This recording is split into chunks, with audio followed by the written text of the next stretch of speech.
नमस्कार साथियों, कैसे आप सभी। मैं सोनी चौधरी एक बार फिर आप सभी का हार्दिक स्वागत करता हूं आपके अपने परिवार एसएससी मेकर में। चलिए, बहुत बढ़िया भाई। कैसे हैं सभी बच्चों का स्वागत है। जो बच्चे पहली बार आज क्लास में आए हैं उन बच्चों का भी बहुत बहुत स्वागत। तो एक बार सभी बच्चे जो है बड़े ध्यान से क्वेश्चंस आपको समझने हैं, जो नई चीज़ें हैं उनको आपको लिखना है, ठीक है ना, क्योंकि नए नए क्वेश्चंस यहाँ पर आपके लिए लेकर आते हैं। ये जो आज क्लास है आपका, इसमें हम यहाँ पर जो है स्टैटिक और करंट अफेयर्स के सेशन जो है उसको डिस्कस करेंगे। सभी बच्चों का जो है स्वागत है एक बार फिर से। चलिए स्टार्ट करते हैं आज का सेशन। इससे पहले आपके लिए कुछ मोटिवेशनल लाइंस यहाँ पर लिखी हुई हैं। काफ़ी बार बच्चे बोलते हैं कि सर जी कुछ मोटिवेशनल लेके आए, कुछ मोटिवेशनल सुनाए। तो ध्यान रखना कि हिम्मत मत खोना, अभी बहुत आगे जाना है। जिन्होंने कहा था तेरे बस का नहीं, उन्हें करके दिखाना है। तो भाई आपको हिम्मत नहीं हारनी है।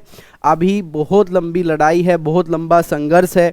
ध्यान रखना है इस चीज़ को, ठीक है ना। कुछ लोग आपके होंगे कि जो आपको डिमोटिवेट करते होंगे कि आप नहीं कर पाओगे, आप ये नहीं कर पाओगे, आपसे नहीं होगा।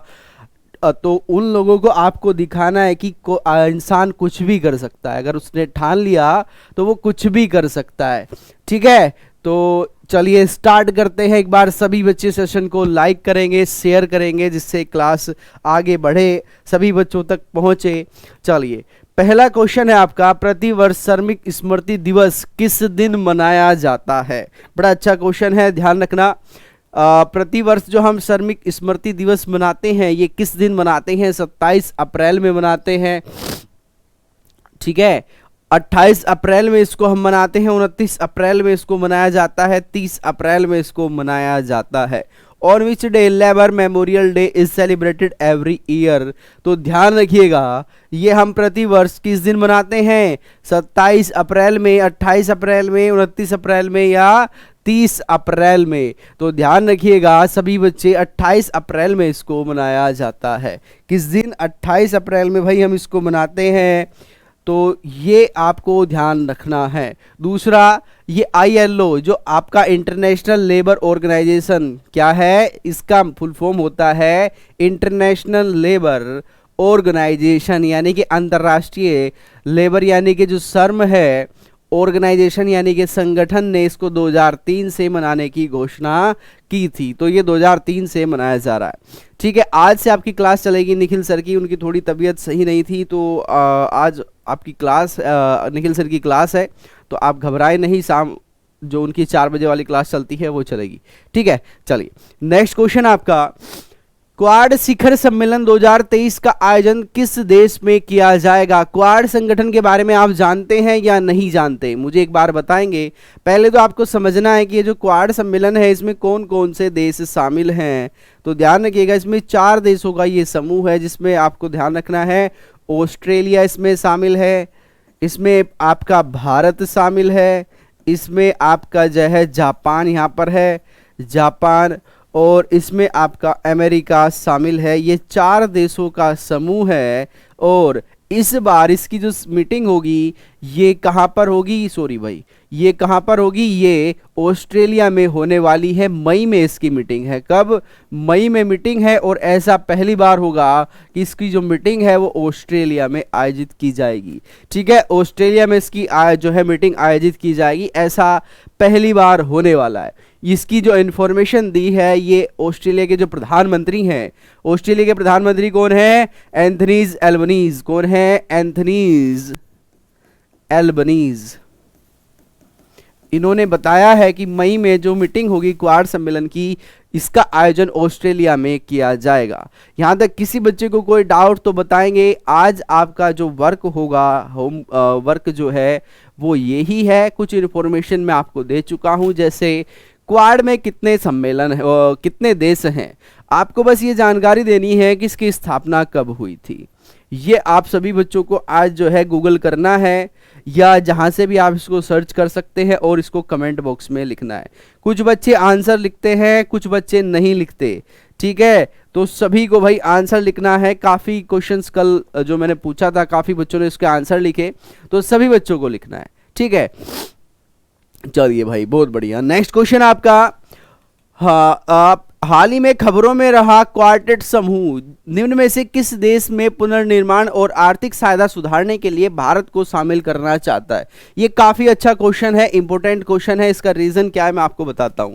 ये अभी क्वार्टेट समूह है, क्वार्टेट समूह है। इस समूह में कौन कौन से देश शामिल हैं ये आपको ध्यान रखना है। इसमें रशिया शामिल है, चाइना शामिल है, ईरान शामिल है और पाकिस्तान शामिल है। और ये जो सारा समूह है, कौन कौन से देश एक बार लिखेंगे और समझेंगे इसको। इसमें रूस शामिल होगा, इसमें आपका पाकिस्तान जो है हमारा पड़ोसी ये इसमें शामिल है, इसमें चाइना शामिल है और इसमें ईरान शामिल है। ये चारों देश मिलकर क्या करना चाहते हैं? अफगानिस्तान में पुनर्निर्माण और आर्थिक स्थिति को सुधारना चाहते हैं। लेकिन रशिया ने क्या कहा? रशिया ने कहा कि ये भारत के बिना संभव नहीं है, तो भारत को भी इसमें हिस्सा बनाया जाना चाहिए। ये बात कही है किसने? ये बात कही है अभी रशिया के द्वारा, रशिया के जो विदेश मंत्री थे उनके द्वारा इस बात को रखा गया। तो इसकी जो मीटिंग होने वाली है, अभी एक मीटिंग इसकी पहले हुई थी, उसमें भी इस बात की चर्चा हुई थी कि भारत को इसमें शामिल किया जाना चाहिए।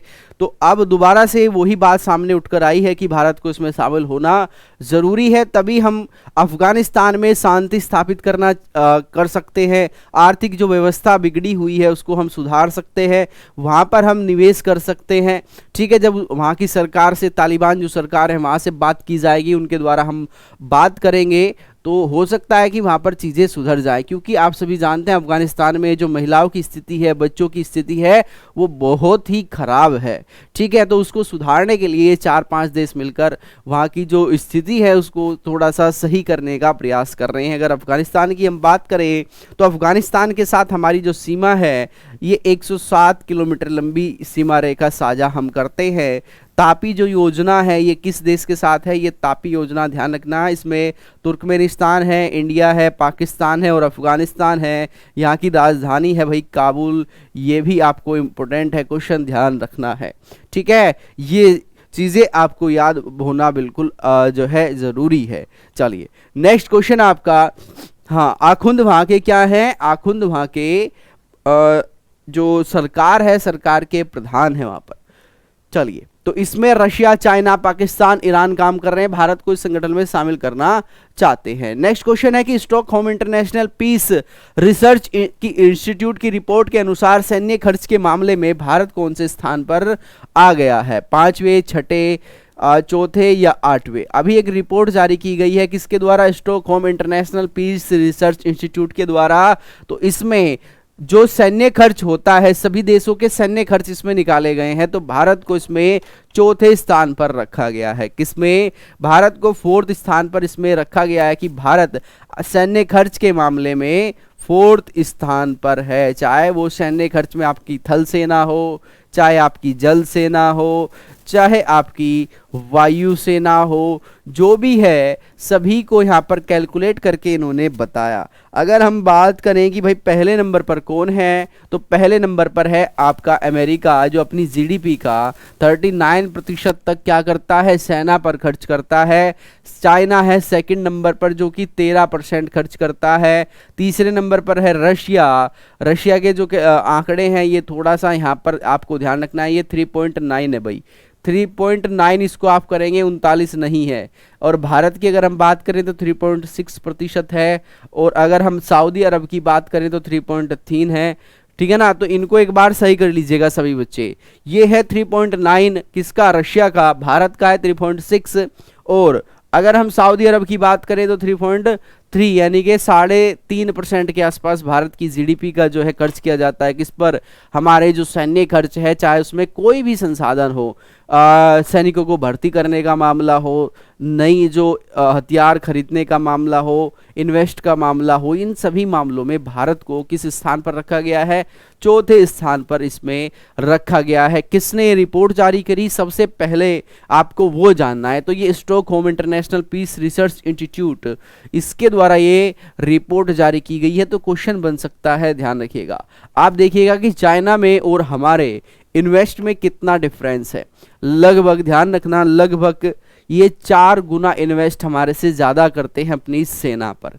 ठीक है, चलिए, तो ये सारी चीज़ें आपको याद रखनी है। कितने परसेंट है? ये 3.6% है। चाइना से देखिएगा कितना ज़्यादा है। फिर भी भारत जो है 4th नंबर पर है। 5वें नंबर पर है कौन? सऊदी अरब। तो ये टोटल 5 कंट्री हैं जो अपनी सेना पर इन्वेस्ट करते हैं, अपनी सैन्य सुरक्षा पर इन्वेस्ट करते हैं। पुस्तक, ये पुस्तक अभी इसका विमोचन किया गया, किसके द्वारा किया गया? कलेक्टिव स्पिरिट कॉन्क्रीट एक्शन का विमोचन जो किया है, किसने किया? ये एक पुस्तक है, ध्यान से सुनिएगा, जिसका आपको नाम याद रखना है, कलेक्टिव स्पिरिट और कॉन्क्रीट एक्शन। इस पुस्तक का विमोचन किया है जगदीप धनखड़ ने, अनुराग ठाकुर ने, नरेंद्र मोदी ने, या इनमें से कोई नहीं। तो ये जो पुस्तक है इसका विमोचन किया गया है जगदीप धनखड़ के द्वारा। किसके द्वारा? जगदीप धनखड़ जी जो हमारे उपराष्ट्रपति हैं, ध्यान से सुनिएगा, ये कौन है? ये हमारे उपराष्ट्रपति जी हैं, इनके द्वारा किया गया है इस पुस्तक का विमोचन। साथ ही साथ इन्होंने एक पुस्तक का विमोचन और किया जो कि है मन की बात 100 कॉफी टेबल मेरे प्यारे देशवासियों का विमोचन भी जगदीप धनखड़ के द्वारा ही किया गया। ठीक है, पुस्तक का नाम क्या है? ये है 100 कॉफी टेबल मेरे प्यारे देशवासियों। ठीक है, ये किस पर डिपेंड है? ये जो भारत के प्रधानमंत्री के द्वारा 3 अक्टूबर 2014 से लेकर 30 अप्रैल 2023 तक जो मन की बात के 100 एपिसोड हैं, कब से कब तक? ये है 3 अक्टूबर 2014 में इन्होंने मन की बात को स्टार्ट किया था, पहला एपिसोड ये वहां पर आया था, और 30 अप्रैल 2023 तक इन्होंने तीसरा यानी कि 100वां एपिसोड देना है, यानी कि कल इनका क्या होगा? 100वां एपिसोड होगा। तो इन सभी को इसमें संकलित किया जाएगा। इस पुस्तक का नाम है 100 कॉफी टेबल मेरे प्यारे देशवासियों। तो ये आपसे पूछा जा सकता है किस पर डिपेंड है, तो ये आपको ध्यान रखना है, ये किस पर डिपेंड है? ये डिपेंड है जो कि ये 100 मन की बात की 100 एपिसोड रिलीज किए गए। ये पुस्तक प्रधानमंत्री की मन की बात की 100 कड़ियों का संग्रह है। विमोचन किया है हमारे उपराष्ट्रपति जगदीप धनखड़ जी ने। जल्दी से बताइएगा, कोई यहाँ पर प्रॉब्लम है, समस्या है तो बताएंगे। एक बार सभी बच्चे सेशन को मिलकर लाइक करेंगे, शेयर करेंगे, जिससे क्लास ये सभी बच्चों तक पहुंचे, सभी बच्चे क्लास से जुड़ेंगे। ठीक है, चलिए, हाल ही में प्रधानमंत्री नरेंद्र मोदी ने केरल की पहली वंदे भारत एक्सप्रेस का उद्घाटन किया है जो तिरुवनंतपुरम से किस स्थान तक चलेगी। मैं आपको बता दूं, अगर आपसे कभी कोई पूछ ले कि भारत में टोटल वंदे भारत कितनी चल चुकी है, तो 15वीं ये वंदे भारत ट्रेन चलाई गई है जो कि केरल में चली है। ये जो 15 चली है, इन पर एक छोटा सा वीडियो आपको मैं लेकर आऊँगा आपके लिए, जिसमें आपको बताया जाएगा सबसे पहले कहाँ चली थी और भारत के किन किन राज्यों में चल चुकी है। तो यहाँ पर वो बताना संभव नहीं है, आपको उसको मैप के द्वारा वहाँ पर समझाया जाएगा कि पहली कहाँ पर है, दूसरी कहाँ पर है। ठीक है, तो अभी फिलहाल के लिए बस आप इतना याद रखिएगा कि ये जो 15वीं चली है भारत के केरल राज्य में, और ये केरल की पहली है, ये तिरुवनंतपुरम जो कि केरल की राजधानी है, यहाँ से कासरकोड तक जाएगी। कहाँ तक? ये यहाँ से कासरकोड एक जगह है केरल में ही, वहाँ तक ये जाएगी। ध्यान रखना, कहाँ से? तिरुवनंतपुरम जो कि केरल की राजधानी है, यहाँ से लेकर कहाँ तक जाएगी? कासरकोड तक ये जाएगी। तो दोनों को आपको याद रखना है, कुछ ही नहीं है भाई। तो ये आप ध्यान रखिएगा। अगर केरल की हम बात करें, राजधानी तिरुवनंतपुरम है, यहाँ के जो मुख्यमंत्री हैं ये है पिनराई विजयन, राज्यपाल है मोहम्मद आरिफ खान, और कल ही हमने डिस्कस किया था कि यहाँ पर पहली जल मेट्रो चलाई गई है। कौन सी? जल मेट्रो यहाँ पर चलाई गई, जिसका उद्घाटन किसने किया? हमारे प्रधानमंत्री नरेंद्र मोदी जी ने किया है, और ये भारत की पहली जल मेट्रो है। ध्यान रखना, एक है जल मेट्रो, एक है कि जल के अंदर यानी कि पानी के अंदर, समुद्र के अंदर जो पहली मेट्रो चली वो कलकत्ता मेट्रो चलाई गई है। ध्यान रखिएगा, ठीक है। यहां तक किसी बच्चे को कोई डाउट जल्दी से बताएंगे, वरना बढ़ते हैं नेक्स्ट क्वेश्चन की तरफ। नेक्स्ट क्वेश्चन आपका, G20 टूरिज्म एक्सपो का उद्घाटन कहां पर किया गया? G20 की काफ़ी मीटिंग्स हो चुकी हैं, आप सभी जानते हैं, तो ध्यान रखना, ये G20 की टूरिज्म एक्सपो का उद्घाटन किया गया, कलकत्ता में हुआ, जयपुर में हुआ, उदयपुर में। भाई ये उदयपुर है, ये क्या है, उदयपुर है और ये आगरा है। तो G20 टूरिज्म एक्सपो का जो उद्घाटन किया गया ये जयपुर में किया गया। ठीक है, यहाँ पर G20 जो टूरिज्म, हमारे जो टूरिस्ट मिनिस्टर हैं या पर्यटन मंत्रालय है, पर्यटन मंत्री हैं, उन्होंने इसमें भाग लिया। ठीक है, और ये इसका जो उद्घाटन किया गया जयपुर में किया गया। अगर हम G20 की पहली मीटिंग की बात करें कि सबसे पहली मीटिंग कहाँ पर हुई थी, तो भाई ये उदयपुर में हुई थी और इसको हम शेरपा मीटिंग भी कहते हैं। शेरपाओं की मीटिंग की गई थी। हमारे जो शेरपा है ये अमिताभ कांत है। कौन है, अमिताभ कांत है, जो कि पहले नीति आयोग के क्या हुआ करते थे, CEO हुआ करते थे। इनको शेरपा बनाया गया है। ठीक है, तो शेरपा किसे कहते हैं, शेरपा का मतलब होता है कि गाइड करने वाला। ठीक है, शेरपा एक नेपाली शब्द है, जो माउंटेनर होते हैं, माउंटेनिंग करते हैं, उनको वहां पर एक शेरपा दिया जाता है, उनको गाइड करता है कि आपको कहां से जाना है, कहां से नहीं जाना है। ठीक है, चलिए नेक्स्ट क्वेश्चन है कि ओलिवर डाउडेन किस देश के राष्ट्रपति प्रधानमंत्री बने हैं। क्या नाम है, ओलिवर डाउडेन किस देश के उप प्रधानमंत्री बनाए गए हैं। काफी अच्छा क्वेश्चन है, कनाडा के, आयरलैंड के, ब्रिटेन के या बांग्लादेश के। तो ध्यान रखिएगा, ओलिवर डाउडेन जो हैं ये ब्रिटेन के उप प्रधानमंत्री बनाए गए। अगर हम ब्रिटेन की बात करें तो यहाँ के जो प्रधानमंत्री हैं ये कौन है, तो ये है भाई ऋषि सुनक। क्या आप मुझे बता सकते हैं जो इनके पहले उप प्रधानमंत्री थे उनका नाम क्या था। ठीक है, उनका जो नाम था एक बार मुझे बताने का आप प्रयास करेंगे। इनसे पहले जो थे वो काफ़ी करीबी हुआ करते थे ऋषि सुनक के, लेकिन वो अपने अभद्र आचरण के कारण चलते उनको इस्तीफा देना पड़ा। ठीक है, इसका PDF आपको मिल जाएगा SSC मेकर एप्लीकेशन पर आप जाएंगे तो वहाँ पर सभी वीडियो आपको मिल जाएंगे। ठीक है, सभी PDF आपको मिल जाएंगे, पुरानी क्लासेस के, नई क्लासेस जो आज होंगी उनका। ठीक है, तो घबराए नहीं, PDF का आपके लिए इंतजाम किया हुआ है, आप वहाँ से इसको डाउनलोड कर सकते हैं। आप मुझे बताइएगा पुराने जो इनसे पहले थे उनका नाम क्या है। और ब्रिटेन की राजधानी है लंदन, आप ध्यान रखिएगा। और अभी आपको मैं बता दूं कि यहाँ पर जो राजा हैं इनका भी क्या होना है, राज्य अभिषेक होना है। क्या होना है, राज्य अभिषेक होना है। और उनके राज्य अभिषेक में जो ताज बनाया गया, ठीक है, उसका जो निर्माण किया वो किसने किया, थोड़ा सा हिंट मैं आपको देता हूं। इनका निर्माण किया जिसने एप्पल कंपनी का डिजाइन बनाया है, उसी व्यक्ति ने इनके ताज का डिजाइन बनाया है। कमेंट बॉक्स में नाम लिखकर बताना है उस व्यक्ति का नाम क्या है। चलिए next question, Shahjahan cricket stadium में वेस्ट स्टैंड का नाम किस भारतीय क्रिकेट खिलाड़ी के नाम पर रखा गया। ये शारजाह क्रिकेट स्टेडियम कहां पर है, कमेंट में जल्दी से बात करना। ठीक है, सौरव गांगुली के नाम पर, महेंद्र सिंह धोनी के नाम पर, सचिन तेंदुलकर के नाम पर या वीरेंद्र सहवाग के नाम पर। तो ध्यान रखिएगा, क्रिकेट के भगवान कहे जाने वाले सचिन तेंदुलकर के नाम पर शारजाह स्टेडियम में एक जो स्टैंड है जिसको वेस्ट स्टैंड कहते हैं, वेस्ट स्टैंड का नाम क्या रख दिया गया, सचिन तेंदुलकर स्टैंड उसको कर दिया गया है। ध्यान रखिएगा। ठीक है, यहां तक किसी बच्चे को कोई डाउट है तो बताइएगा। डोमिनिक राव, ठीक है, डोमिनिक राव पहले क्या थे, पहले प्रधानमंत्री थे। जॉन आइवे जो थे, जिन्होंने जो है एप्पल का डिजाइन तैयार किया था, वही ताज का डिजाइन तैयार करेंगे, जॉन आइवे। ध्यान रखना। शारजाह स्टेडियम कहां पर है, ये UAE में है। कहां पर, UAE में है भाई, UAE यानी कि संयुक्त अरब अमीरात। भारत में नहीं है, कभी आप सोचे भारत में है, संयुक्त अरब अमीरात। और इन्होंने इनके जन्मदिन पर ये तोहफा दिया है।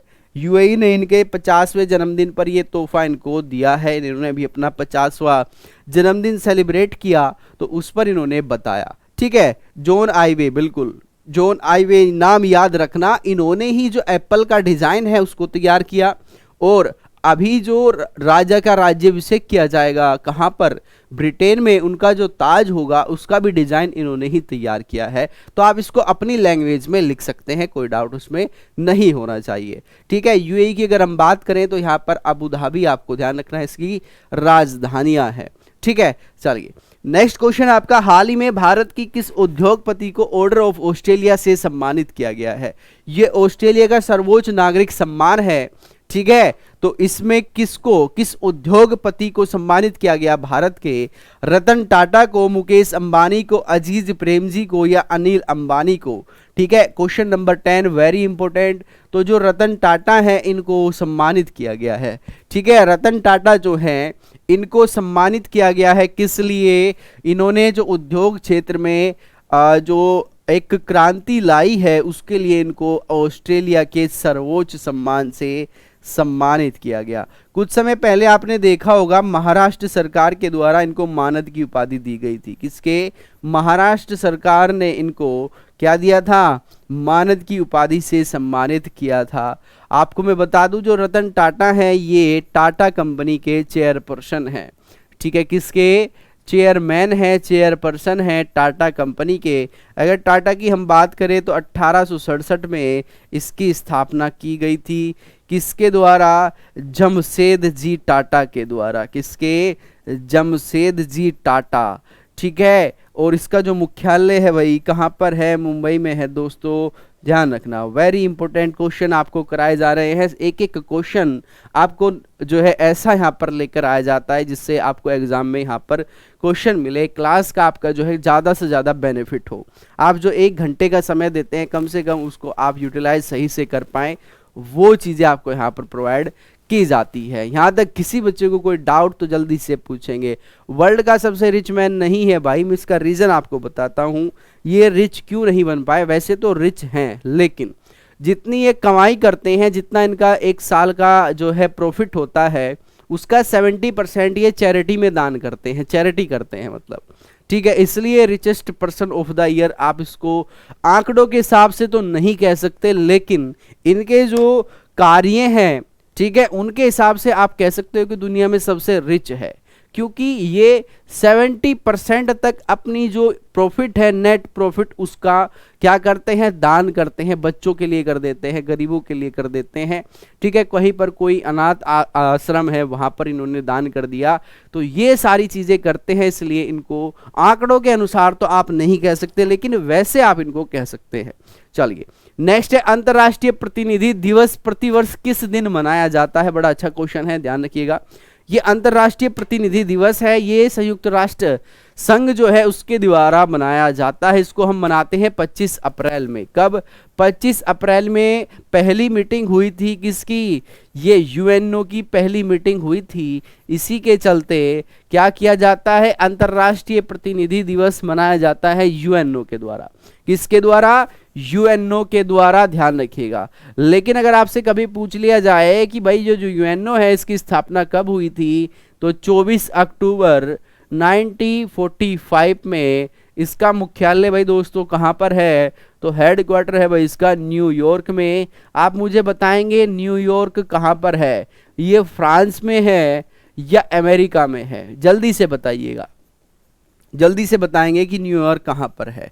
इनके जो अध्यक्ष हैं या महानिर्देशक हैं ये कौन है? ये एंटोनियो गुटेरस हैं, एंटोनियो गुटेरस। और भारत की जो यहाँ पर सचिव हैं, ठीक है, ये कौन है?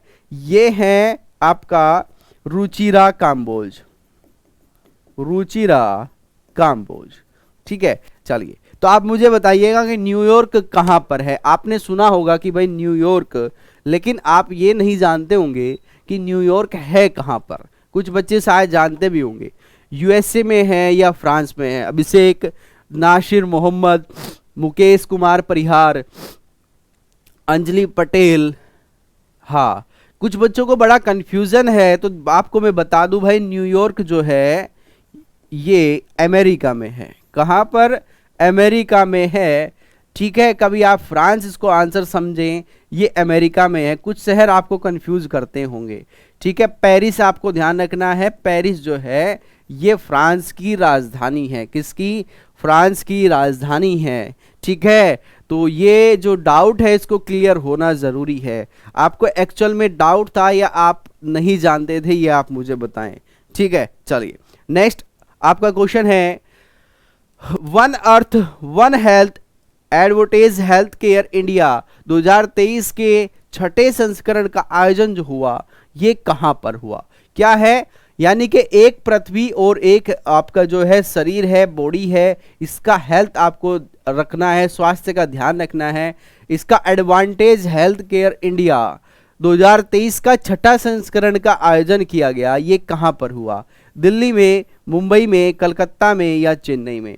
इसका जो उद्घाटन हुआ ये दिल्ली में इसका उद्घाटन किया गया और इसका वीडियो कॉन्फ्रेंसिंग के जरिए, जानते थे थोड़ा थोड़ा, कोई बात नहीं, ठीक है। इसका जो उद्घाटन किया गया इस मीटिंग का या इस संस्करण का आप कह सकते हैं, ये वीडियो कॉन्फ्रेंसिंग के द्वारा हमारे प्रधानमंत्री जी ने किया। और इस सम्मेलन का एक मोटिव है, एक उद्देश्य है, एक ऑब्जेक्टिव है, वो क्या है कि लोगों को अब उनके स्वास्थ्य के बारे में जागरूकता होनी चाहिए, ठीक है। अपना प्रॉपर आपको पता होना चाहिए कि आपको क्या खाना है, क्या नहीं खाना है, पोषण तत्वों के बारे में जानकारी होनी चाहिए, आपको न्यूट्रिशन के बारे में जानकारी होनी चाहिए कि अगर मुझे पूरा दिन कार्य करना है तो उसके लिए मुझे एनर्जी जो मिलेगी वो किस प्रकार के भोजन से मिलेगी, गलत जो चीज़ें हैं उनको अवॉइड करना है, फास्ट फूड को अवॉइड करना है। तो ये उस पर अपने स्वास्थ्य को लेकर एक पूरा सम्मेलन हुआ और भारत में इस प्रकार का जो सम्मेलन है ये छठा यहाँ पर सम्मेलन का आयोजन किया गया है, 6th इसका ये एडिशन था। तो पूछा जा सकता है कि कौन सा ये सम्मेलन का संस्करण था, ये छठा यहाँ पर सम्मेलन था, ठीक है। चलिए, पशुओं पर होने वाली क्रूरता को रोकने के लिए किस राज्य व केंद्र शासित प्रदेश ने पशु कल्याण बोर्ड के गठन को मंजूरी प्रदान की है। इंपॉर्टेंट क्वेश्चन, टिक करना, किसी ना किसी एग्जाम में आपको ये मिलने वाला है, वेरी इंपॉर्टेंट। में आप इसको लिखेंगे कि किस राज्य सरकार के द्वारा ये घोषणा की गई कि जो पशुओं पर अत्याचार होते हैं या पशुओं पर क्रूरता की जाती है उसको रोकने के लिए इन्होंने एक बोर्ड बनाया है। 24 मई में आपका एग्जाम है, किस चीज का है बताएंगे, यूपी रे। चलिए, तो ध्यान रखिएगा ये दिल्ली बोर्ड के द्वारा बनाया गया है, दिल्ली सरकार के द्वारा एक कल्याण बोर्ड की स्थापना यहाँ पर की जाएगी, ध्यान रखिएगा। टोटल इसमें 29 सदस्य शामिल किए जाएंगे और दिल्ली के जितने भी जिले हैं, टोटल कितने हैं, 11 जिले हैं दिल्ली में भाई दोस्तों, ध्यान रखना। सभी जिलों से यहाँ पर एक कमेटी का जो है गठन किया जाएगा, उस कमेटी के सदस्य इन सदस्यों से कोऑर्डिनेट करेंगे और पशुओं पर होने वाले अत्याचार को रोका जाएगा, उनको रिहेबिलिटेट किया जाएगा, यानी कि जो आवारा पशु होते हैं उनके लिए कुछ सुविधाएं यहाँ पर प्रदान की जाएगी जिससे वो इधर उधर जो भटकते हैं, उनको एक्सीडेंट हो जाता है, उनको चोट लग जाती है, खाने के लिए तरसते हैं, तो वो सारी चीज़ें की जाएगी। किसके द्वारा, दिल्ली सरकार के द्वारा। और दिल्ली के जो मुख्यमंत्री हैं ये अरविंद केजरीवाल हैं। कौन है, अरविंद केजरीवाल है, ध्यान रखना। और साथ ही साथ यहाँ आपको ध्यान रखना है यहाँ के उपराज्यपाल हैं विनय कुमार सक्सेना। कौन है, विनय कुमार सक्सेना, इंपॉर्टेंट है भाई दोस्तों, ध्यान रखना। दिल्ली की राजधानी क्या है एक बार बताएंगे, दिल्ली की राजधानी दिल्ली है, नई दिल्ली है या एनसीआर है, क्या है, जल्दी से बताएं, जल्दी से बताएं। कंफ्यूजन, छोटे छोटे जो कंफ्यूजन है ना इनको दूर कर लेना, ये एग्जाम में तो नहीं पूछे जाएंगे लेकिन आपको जानकारी होनी चाहिए, ठीक है। चलिए, तो दिल्ली की राजधानी है नई दिल्ली, ध्यान रखिएगा। नेक्स्ट क्वेश्चन आपका, भारत और दक्षिण कोरिया के मध्य द्विपक्षीय व्यापार वर्ष 2022 में कितने अरब डॉलर रहा है, यानी कि भारत और दक्षिण कोरिया के मध्य होने वाले जो व्यापार के आंकड़े हैं उनको अभी रिलीज किया गया, जारी किया गया। तो टोटल जो व्यापार रहा ये कितना रहा, 7.3 अरब डॉलर रहा, 2.85 अरब डॉलर रहा, 23 या 23.7 26.5 डॉलर रहा, कितना ये रहा है। तो ध्यान रखिएगा 2022 के हम आंकड़ों की बात कर रहे हैं, तो 2022 में भारत और दक्षिण कोरिया के मध्य जो व्यापार हुआ ये कितना हुआ, ये 23.7 अरब डॉलर रहा है, ठीक है। कितना, 23.7 अरब डॉलर रहा है। बहुत बढ़िया भाई ऋचा सिंह भदौरिया, बहुत बढ़िया, वेरी गुड, ध्यान रखना इस चीज को, ठीक है। कितना रहा है, 23.7 अरब डॉलर रहा है। इसमें कुछ भारत ने आयात भी किया होगा और इसमें कुछ भारत ने निर्यात भी किया होगा।